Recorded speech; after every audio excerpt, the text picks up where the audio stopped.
தெய்வான ம் உந்த உதிர்ந்த புட்டிலையும் ஒருவன் போடு. ஆ, ஆ, ஆ. கொஞ்சமா போடு, கொஞ்சமா போடு.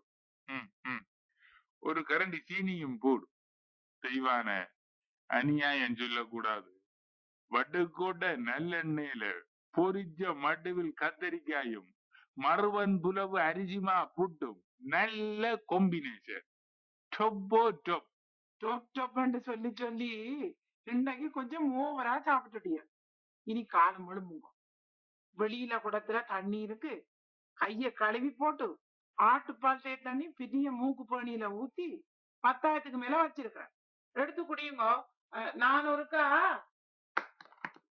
இஞ்சேரப்பா பள்ளி உச்சந்தலையில விழுந்தோடுது. ஐயோ கூரையில இருந்து விழுந்திருக்கும் போல கிடாக்கு. ஐயோ பள்ளி உச்சந்தலையிலே விழுந்தது. என்ன காலமோ. கொஞ்சம் பொறுங்கோ, இன்னும் 12 பஞ்சாங்கத்தை பார்ப்போம். எங்கப்பா பஞ்சாங்கம் பாடத்திலையும் காணையில. அன்றைக்கு மிளகாய் நாத்து மேடை போடுறதுக்கு 4 பாக்க எடுத்து போட்டு எங்க வச்சீங்க? உந்த இறப்புக்குள்ள வேற எங்க ஓட போகுது. உங்கதான் எங்கேயாலும் சரி வச்சிருப்பேன். வயசு போக போக இந்த ஞாபக மறதி வந்துட்டது. இன்றைக்கு காலமை சாப்பாடு மனங்குணமா இருக்குது. படலேக்கு வரைக்குள்ளேயே கத்திரிக்காய் பொரியல் மனம் மூக்கப்படுங்குது.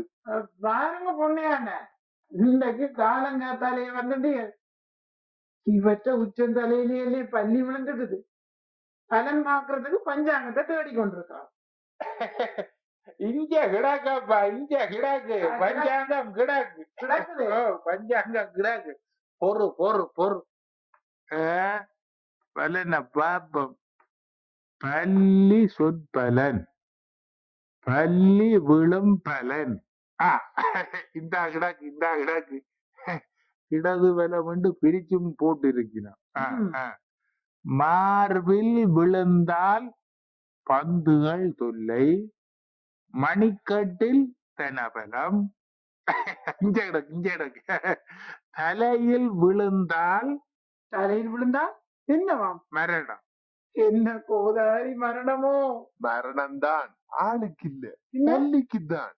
கந்தம் பூண்ட மொட்டந்தலையில விழுந்தால் கருங்கல்ல விழுந்த மாதிரி பள்ளி தப்பாது கண்டியோ. கந்தப்பூ எடுத்ததுக்கெல்லாம் பஞ்சாங்க பார்த்து கொண்டிருந்தால் ஒன்றுமே செய்யலாது. பிள்ளை தெய்வானே, எங்கட தலையில பள்ளி விழுந்தால் பள்ளிக்கு பஞ்சு மெத்தையில விழுந்த மாதிரி இருக்கும். எங்கட தலைமை நல்ல குஷன் மாதிரி இல்லே. உங்களுக்கு படியா இருக்கு, எனக்குண்டால் பயமா இருக்குதானே. அன்றைக்கு வீட்டுக்கு விட சாத்திரம் சொல்லி கொண்டு திரியிற சாத்திரியும் இவருக்கு காலம் கூடாது கவனமா இருக்க சொல்லி சனிக்கிழத்துக்கு ஒவ்வொரு சனிக்கிழமையும் எண்ணெய் அரிக்க சொல்லி சொன்னவன். தனக்கு தட்சணை தர சொல்லி கேட்கலையோ? பொன்னியான உனக்கு சொன்னால் என்ன, ஆக 50 ரூபாய் தான் கொடுத்தவர். நான் தடுக்காட்டால் 100 ரூபாய் தாள இழுத்து விட்டிருப்பேன். ஏமாறுற ஆக்கள் இருக்கிற வரைக்கும் ஏமாற்றுறவேல் இருந்து கொண்டேதான் இருப்பினம். என்னென்ன தத்துவ ஞானி சோக்ரட்டிஸ் மாதிரி கதைக்கிறீர்கள். போன கிழமை நானும் ஏமாந்து போனேன். யாழ்ப்பாண டவுனுக்கு போன இடத்துல மரத்துக்கு கீழே இருந்து சாத்திரம் சொல்ற மனுஷி வலிய கூப்பிட்டு, ஐயாவின் முகத்துல கவலரேக தெரியுது, வாங்கோய்யா வாங்கோய்யா, கைய தாங்கோய்யா என்றார். நீயும் மனுஷி கைய தாங்கோ என்ற உடனே கைய கொடுத்துட்டியாக்கும். ஓ, ஒரு ஆம்பளை சாத்திரி இப்படி கேட்டிருந்தால் நல்ல கிரீக் பாசையில தான் கொடுத்துட்டு வந்திருப்பேன். கைரேகைய பார்த்துட்டு சொன்னால், உங்க மூத்த மகளுக்கு சீக்கிரம் கல்யாணம் நடக்க போகுது, பணக்கார மாப்பிள்ளை வர போறான் என்றார்.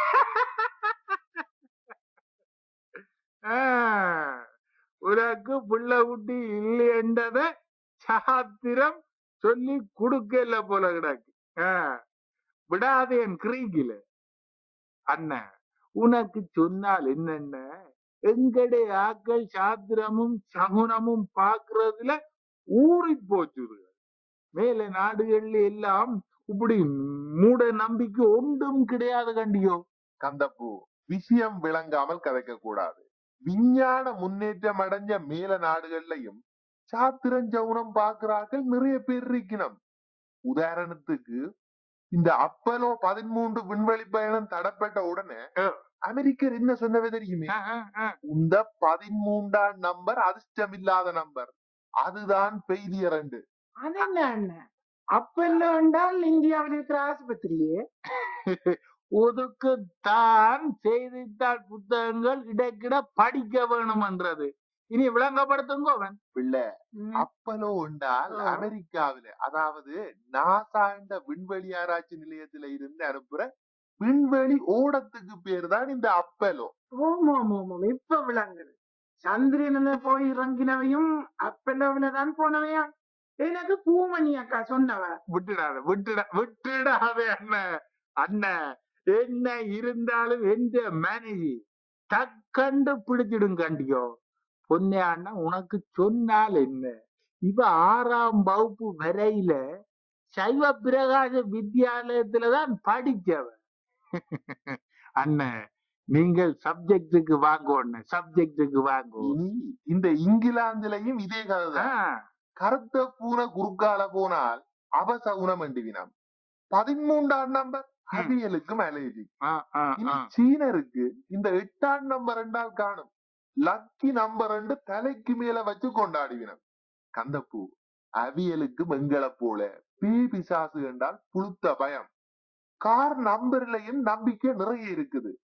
சீனாவில ஒரு பழக்கம், கார் உண்டு அடிபட்டு ஆக்சிடென்ட் ஆனால் காணும் உடனே ஓடி போய் காப்பாற்றி போடுவினமோ. இல்ல கந்தப்பூ, ஓடி போய் அடிப்பட்ட காரஞ்ச நம்பர்ல லொத்தர் சீட்டு வாங்கிவினம். இது என்ன புதுமை? அப்படின்ற நம்பிக்கை என்னென்றால், கார் அடிபட்ட உடனே அந்த கார் நம்பர்ல உள்ள தத்து கழிஞ்சு புல் லக் வந்துடுமா. இப்படி மூட நம்பிக்கை உலகம் முழுக்க இருக்குன்னு சொல்ல வாரியல் அண்ணன். நீ சொல்லுறதும் சரிதான். எங்கட நாட்டிலையும் பெண் சாத்திரம் இப்ப கொஞ்சம் தீவிரம் அடைஞ்சிருக்கு. தேப்பன் ஆசையா வச்ச பேரையும் பெண் சாத்திரப்படி மாத்தினம் கண்டியோ. சரியா சொன்ன. இன்னொரு கதை சீனாவை பத்தி. எங்கட சிங்கப்பூர் பெஞ்சனியர் பொன்னம்பலத்தார் 40 வருஷமா சிங்கப்பூர்ல சொந்த வீட்டுல இருந்து போட்டு நாடு திரும்பி வைக்க வீட்டை ஒரு சீனாக்காரனுக்கு வித்து போட்டு வீட்டு சாமான்களை எடுக்க முதல் வீடு வேண்டுன சீனாக்காரன் சொன்னானாம், உடனே உங்களோட சாமி படங்களை அகற்றுங்கோ, தான் தந்து சாமி படங்களை கொண்டு வர வேணுமெண்டு. கொண்டு வரைக்க இந்த முருகன், பிள்ளையார், சிவபெருமான் படங்கள் இருந்தால் 2 சமய சாமிகளுக்கு இடையில சண்டை வரமென்று சொன்னானா. ஒன்னு அண்டைய நாடான இந்தியாவும் இந்த மூட நம்பிக்கையில ஊறி போயிருக்கு. வட இந்தியாவில இப்பவும் விதவைகள் உடன்கட்டு ஏறுற பழக்கம் கிராமப்புறங்கள்ல இருக்கு. இனி மந்திரவாதிகள் தங்கள் மந்திர சக்தி அதிகரிக்க நரபலி கொடுப்பினமாம். அங்க நரபலி, இங்க மிருக பலி கொடுக்கிறோம். இவ இந்த வேள்விய சொல்றா பொண்ணு. மனுஷி போய்தான் சொல்லு. கதைச்சு கொண்டிருந்ததுல 10,000க்கு மேல வச்சு தேத்தனிய மறந்து போனீங்க. ஆறி பச்சை தண்ணியா போயிருக்கும்.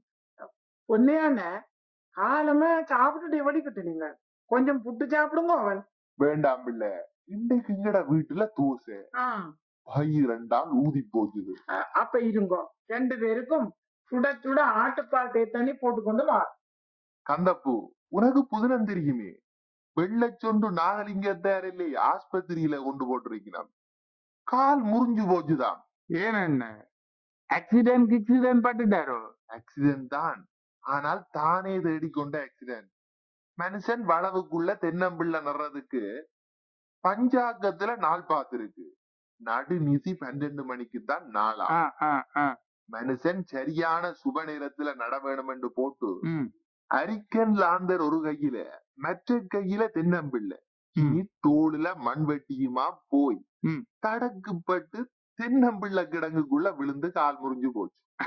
அப்ப காலம் சுப நேரத்துலதான் முறிஞ்சிருக்குன்னு சொல்லுங்க. என்ன திண்ணை பேச்சு கேட்டீர்கள்.